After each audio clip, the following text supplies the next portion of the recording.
Merci de nous avoir choisis pour vous informer aux nouvelles. Prorogation de 2 décrets-lois portant suspension de la perception de la taxe sur la valeur ajoutée sur le produit de première nécessité et sur l'importation et vente dans le domaine de la cimenterie et de l'immobilier. Demain mercredi, ça s'est discuté à Goma au niveau du ministère de la Défense. L'avenir de la force régionale en RDC et le précisions seront données relativement au sujet du mandat de la communauté des États d'Afrique de l'Est. Bienvenue à tous, merci d'être au rendez-vous. Comme annoncé dans le sommaire, le Premier ministre Jean-Michel Sama-Lukonde a signé 2 décrets-lois portant prorogation de la suspension de la perception de la taxe sur la valeur ajoutée TVA sur le produit de première nécessité et sur l'importation et vente dans le domaine de la cimenterie et de l'immobilier. Le Premier ministre Jean-Michel Sama-Lukonde Kyenge a procédé à la signature de 2 décrets dans lesquels on trouve la suspension de la perception de taxes sur la valeur ajoutée, dit la TVA. En effet, il s'agit des décrets ci-après. Décret numéro 23/15 du 15 avril 2023, modifiant et complétant les décrets numéro 22/30 du 15 octobre 2022, portant suspension de la perception de la taxe sur la valeur ajoutée sur le produit de première nécessité et les décrets numéro 23/16 du 15 avril 2023, modifiant et complétant les décrets numéro 22/31 du 15 octobre 2022, portant suspension de la perception de la taxe sur la valeur ajoutée à l'importation et à la vente de certains biens dans le domaine de la cimenterie et de l'immobilier. Ici est de noter que ces 2 décrets étant déjà entrés en vigueur, les chefs d'exécutif congolais invitent les services chargés de leur application, entre autres la Direction générale des douanes et assises, DGDA en sigle, et la Direction générale des impôts, DGI en sigle, à veiller sous le contrôle du ministère des Finances au respect des mesures ainsi prises visant la maîtrise de prix de produits et biens de première nécessité en vue d'assurer le bien-être de la population. Selon le communiqué signé le lundi 17 avril dernier par Paul Gaspard Ngondankoy, directeur du cabinet du Premier ministre Jean-Michel Sama-Lukonde. Ces 2 textes de décret entrent dans le cadre des efforts du gouvernement à contenir les conséquences de la guerre en Ukraine. La plénière du lundi 17 avril à la Chambre haute du Parlement a aussi servi à la prorogation de l'état de siège dans l'Est de la RDC. 15 jours supplémentaires ont été accordés aux forces armées de la République en vue de poursuivre les opérations militaires pour la restauration de la paix. Commentaire de Corinne Kadoul. Comptant sur un nombre de 95 sénateurs qui ont pris part au vote par appel nominal, 85 ont voté pour et 7 contre, et les 3 autres se sont abstenus. En effet, c'était au cours de la séance plénière du lundi 17 avril dernier que le projet de loi portant prorogation de l'état des sièges dans les provinces du Nord Kivu et de l'Ituri a été voté. Signalons que c'est pour la 46e fois que la Chambre haute du Parlement a voté pour ces lois, constate l'agence congolaise de presse. Pour rappel, le ministre d'État en charge de la justice Rose Mutombo, qui avait présenté ces textes-lois, s'est exprimé en ces termes dont on cite « Cette guerre n'a pas commencé hier, il faut des stratégies ». Cependant, depuis son entrée en vigueur, le 3 mai de l'année 2021, par ordonnance présidentielle, cette mesure exceptionnelle est proroguée tous les 15 jours, motivée par l'activisme des groupes armés dans l'est du pays et des suites de l'agression des terroristes du M23 qui sont supplétifs des forces armées du Rwanda. Par ailleurs, dans son intervention, le sénateur Chikes Diamou, ancien ministre de la Défense, a fait valoir qu'il s'agit d'une question fondamentale dans laquelle l'état des sièges a montré ses limites. En conclusion, tel que les choses évoluent, cet état des sièges et ceux qui parlent de sa prorogation vont vers un échec sur terrain.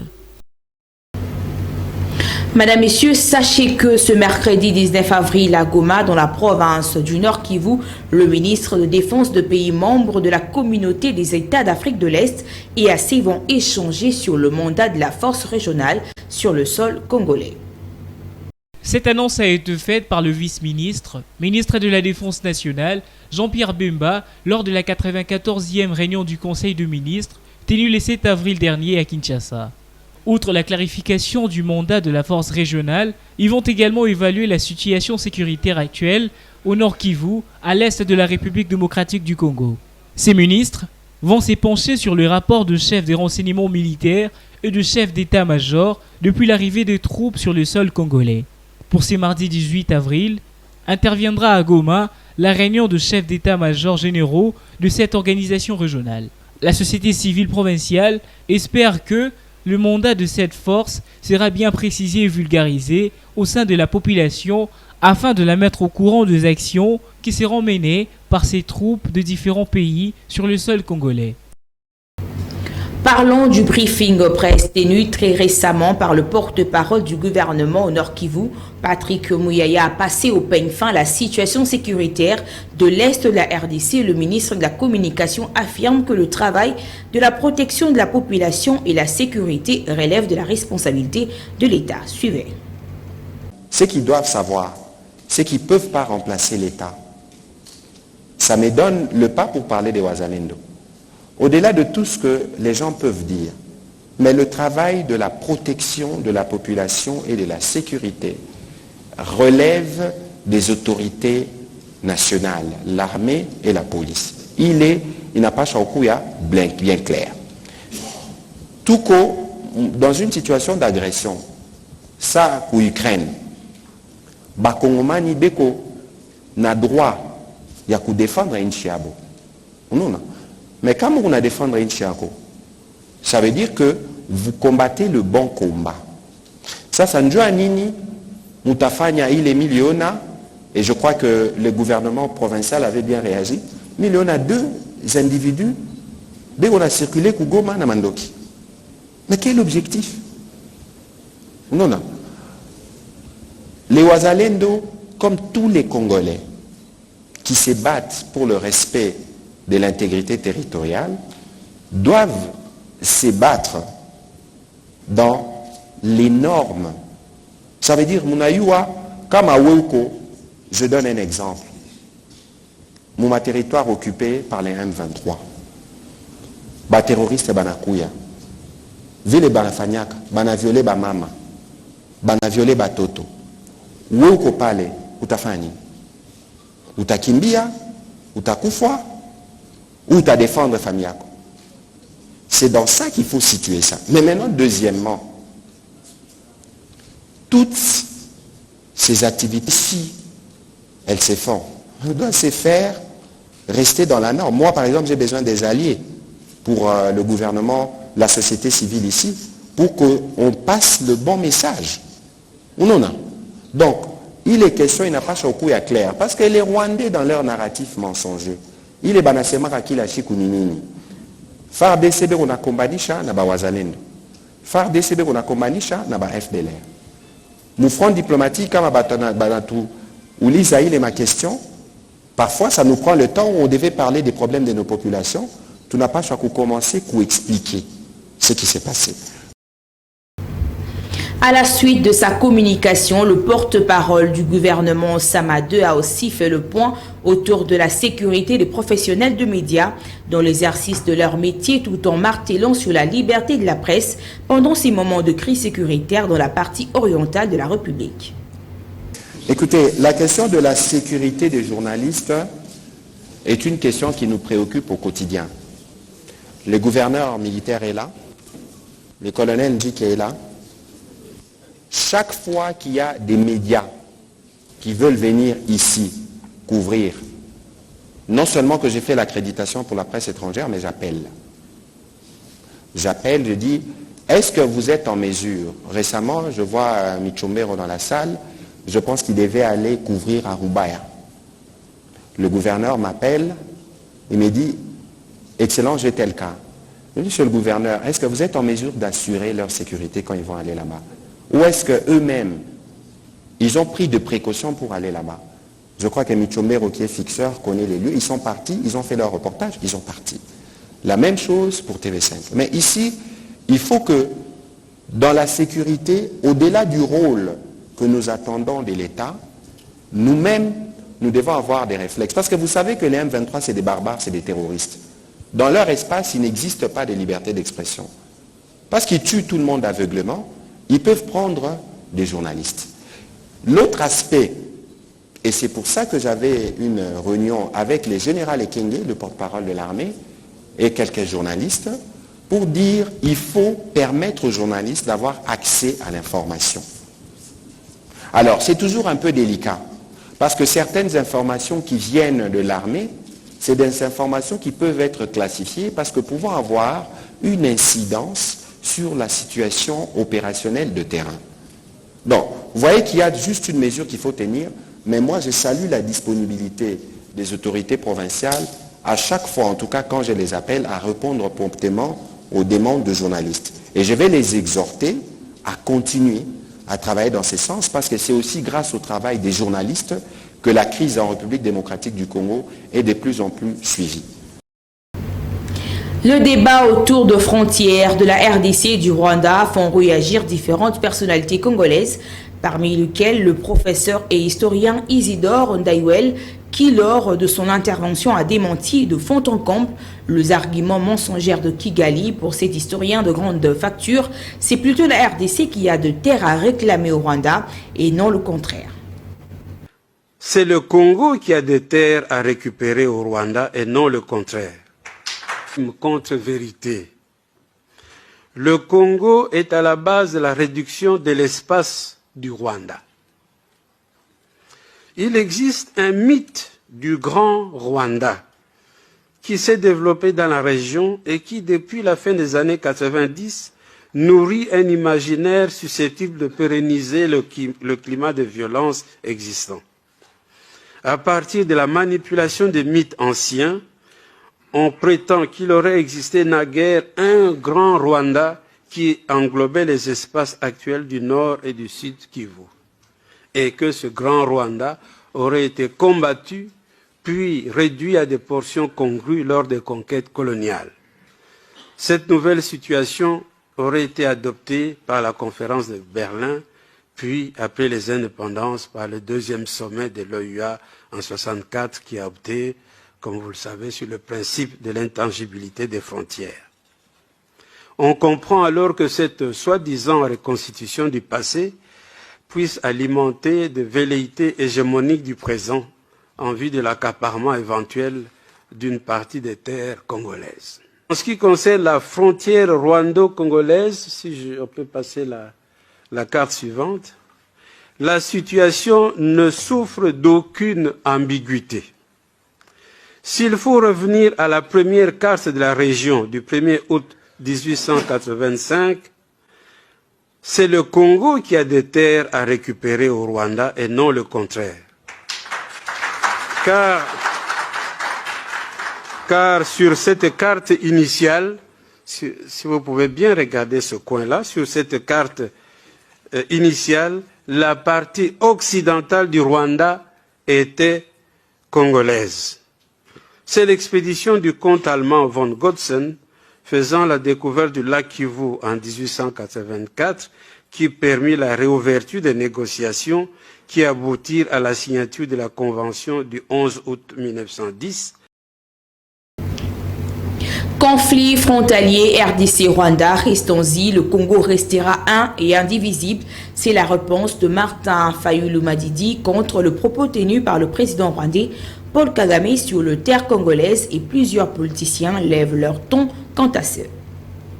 La dernière sortie médiatique de Paul Kagame, président rwandais, déclarant que les terres rwandaises ont été cédées à la RDC par les colons, chose qui est à la base de l'insécurité dans la partie est congolaise. Ces propos suscitent des réactions dans la scène politique congolaise après Patrick Muyaya qui pour lui, ces accusations sont mensongères. Sur le risque de la balkanisation de la RDC, si demain nous n'avons plus ces pays, vous serez ministre ou député de quoi? C'est l'interpellation de Bati Lukwebo qui invite les siens à cesser l'hypocrisie. Pour se positionner aux prochaines échéances, mais pour quel pays? Sauvons d'abord le pays. Vous voulez diriger quoi? Vous voulez diriger qui demain? Si demain nous n'avons plus le pays, vous serez ministre, vous serez député, vous serez sénateur, vous serez président de quel pays? Donc je pense que là, il faut que vraiment il y ait une interpellation collective et que cette fois-ci, ce ne soit pas de l'hypocrisie où les gens parlent pour parler, tout simplement. Donc, cette interpellation, en tout cas, aujourd'hui, plus que hier, elle est à sa place. Pour sa part, l'opposant congolais Martin Fayulu n'est pas resté indifférent face aux propos du président rwandais au sujet des terres congolaises. Le président de l'ECD, via son compte Twitter, déclare que le Congo est un et indivisible, nous restons unis.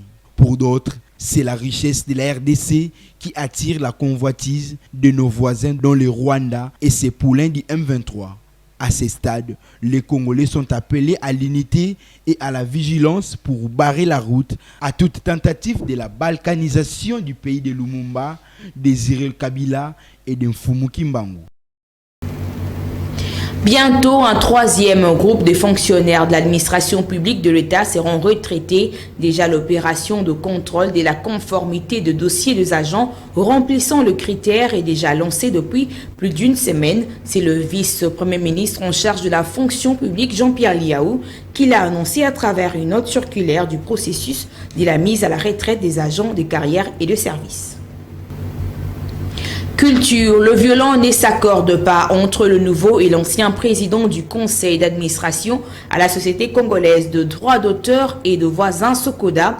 À la base de cette cacophonie, la décision de la Fédération des entreprises du Congo d'accepter de payer le redevance de droits d'auteur auprès du bureau dirigé par Jossar Nyokalongo, désavoué par le nouveau président Blaise Boula, demande à son tour aux partenaires de suspendre le paiement de redevance sur le droit d'auteur. Rien ne marche en tout cas à la société congolaise de droits d'auteur et droits voisins, Sokoda, où les feuilletons se poursuivent autour de la gestion de redevances sur le droit d'auteur au sein de sous-secteurs culturels. Alors que la Fédération des entreprises du Congo FEC s'est basant sur une décision de la justice, alors de sa dernière réunion, acceptait finalement de payer le redevance de droits d'auteur auprès du bureau dirigé par Jossar Nyokalongo, désavoué. Le nouveau président du conseil d'administration de la Sokoda, Blaise Boula, a à son tour adressé une correspondance à tous les partenaires assujettis, leur demandant de suspendre le paiement de redevance sur le droit d'auteur et toute opération bancaire qui peut être sollicitée par l'ancien PCA, Jossar Nyokalongo et ses collaborateurs. À en croire l'ingénieur Selebou, les leaders des Ayuko Langalanga, Nyokalongo n'a plus qualité d'engager la corporation qu'il veut diriger dans l'illégalité. Le mandat de l'ancien PCA qui est accusé de malversation financière dans un rapport de la direction générale a pris fin depuis le 9 février 2023 au terme de la dernière assemblée générale élective tenue au musée de la République démocratique du Congo sous la houlette du ministre de la Culture et Arts, avertit le nouveau PCA de la Sokoda à Blaise Boula. En outre, dans cette lettre signée par l'avocat conseil de la Sokoda, le nouveau chef proteste contre la décision prise par la Fédération des entreprises du Congo FEC, levant la suspension du paiement de redevance sur le droit d'auteur en République démocratique du Congo. Il s'est dit surpris de constater que le patronat congolais justifie sa décision sur base du jugement rendu sous RC 12-430 du 13 mars 2023 par le tribunal de grande instance de Kinshasa-Gombe.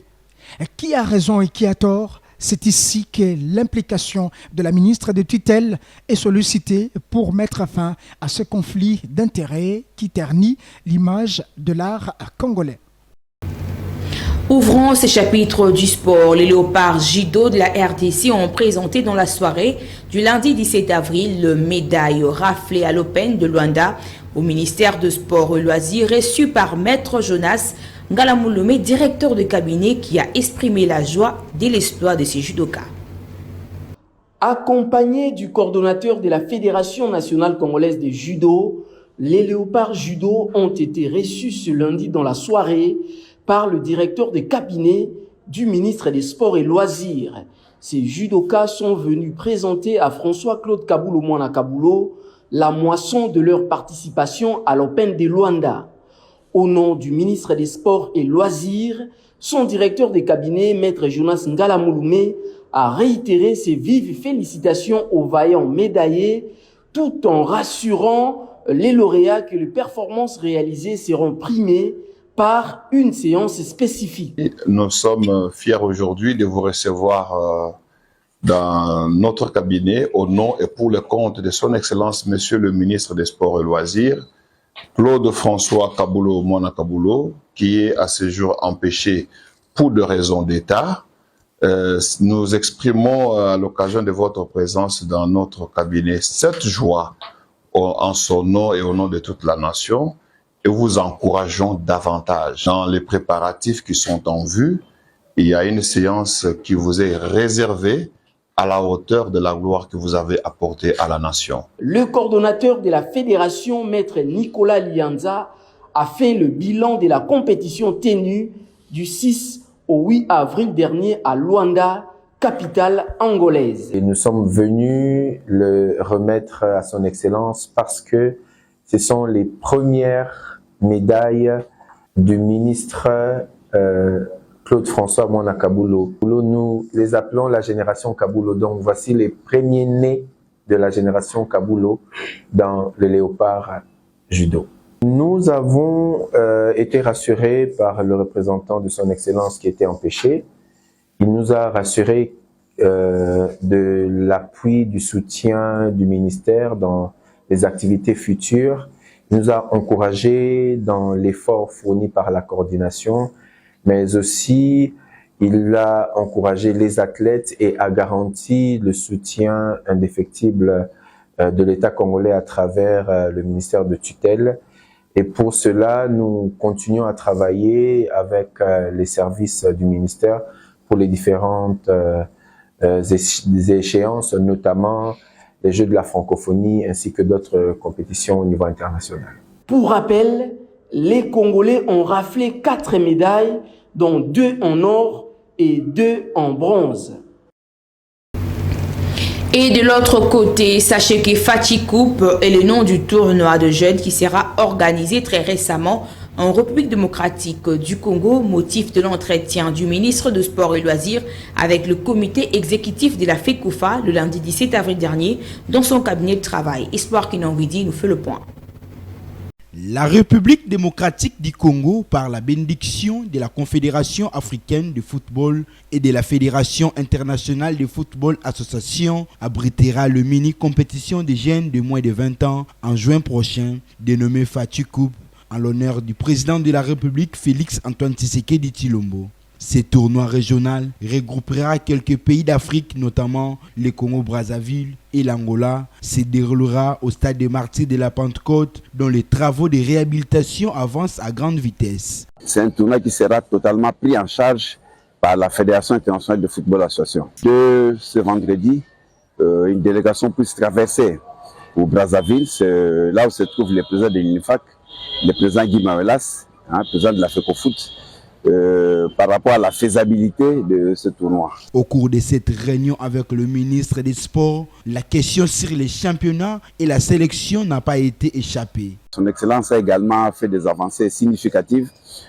puisque la Confédération africaine de football a autorisé que le stade qui n'est pas approuvé, donc qui est normalement fermé, soit réouvert pour les rencontres de certaines catégories, notamment le football féminin qui va déjà organiser de ce 22 la finale du tournoi interuniversitaire, ainsi que la Dinafoot qui va probablement reprendre, parce que vous savez que c'est depuis le mois de décembre que ce tournoi, le championnat est à l'arrêt, suite aux difficultés de déplacement des équipes et également aux difficultés de flux aériens qui en face à la grande étendue du territoire. Cette annonce est bien saluée par les Congolais qui, certains sont indignés du choix du nom de ces tournois réservés aux jeunes et de son importance car plusieurs mois déjà que le championnat d'élite est arrêté pour des raisons financières. Fati Coupe est un départ de l'ère Kabulo pour redorer l'image ternie du sport congolais. Et enfin, les valeurs nutritives. Le mangousta contient divers nutriments essentiels de minéraux, dont principalement du potassium, des vitamines en particulier la vitamine C et de fibres. Le mangousta est également riche en zatone, antioxydante, des substances qui aident à lutter contre le signe du vieillissement.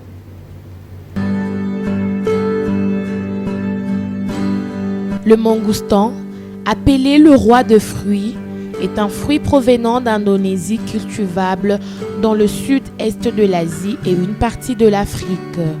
Il est un fruit le plus apprécié grâce à ses bienfaits et à son goût unique. Il a un grand pouvoir antioxydant, ce qui protège contre les attaques par les radicaux libres, le vieillissement et le cancer. Une qualité à noter est que 84 types d'exanctomes ont été retrouvés dans sa composition, qui sont de molécules biologiques actives qui combattent les virus, le champignon, les bactéries et les parasites. Il contient une grande quantité de potassium, valeur fondamentale pour le fonctionnement correct musculaire et les systèmes nerveux. Il est considéré antibactérien, antiviral et simulé. Il augmente la défense et contient la vitamine B12, ce qui améliore le système nerveux et le métabolisme du foie. Le mangoustan a des propriétés anti-inflammatoires, anti-allergiques et anti-tumeurs. Ces fruits est recommandé pour les personnes souffrantes d'hypertension, de plus qu'il contribue à élever les niveaux d'énergie dans l'organisme. La pulpe et l'écorce de ce fruit sont riches en acide hydrocitrique qui inhibe la création de graisse, prévient l'excès de cholestérol sanguin, provoque une sensation de satiété et peut être utilisé comme traitement à l'obésité. Il réduit le stress, régule le sommeil, élimine les toxines et les gras dans le corps. Le mangoustan, grâce à sa consistance et à son goût sucré, il est parfait pour les enfants, les jeunes, les adultes, les sportives, les femmes enceintes ou les personnes âgées. Fin de cette session d'information, voici le rappel de titres. Prorogation de 2 décrets-lois portant suspension de la perception de la taxe sur la valeur ajoutée sur le produit de première nécessité et sur l'importation et vente dans le domaine de la cimenterie et de l'immobilier. Demain mercredi, ça s'est discuté à Goma au niveau du ministère de la Défense. L'avenir de la force régionale en RDC et le précisions seront données relativement au sujet du mandat de la communauté des États d'Afrique de l'Est. Merci à la confiance renouvelée. D'ici là, portez-vous bien. Au revoir.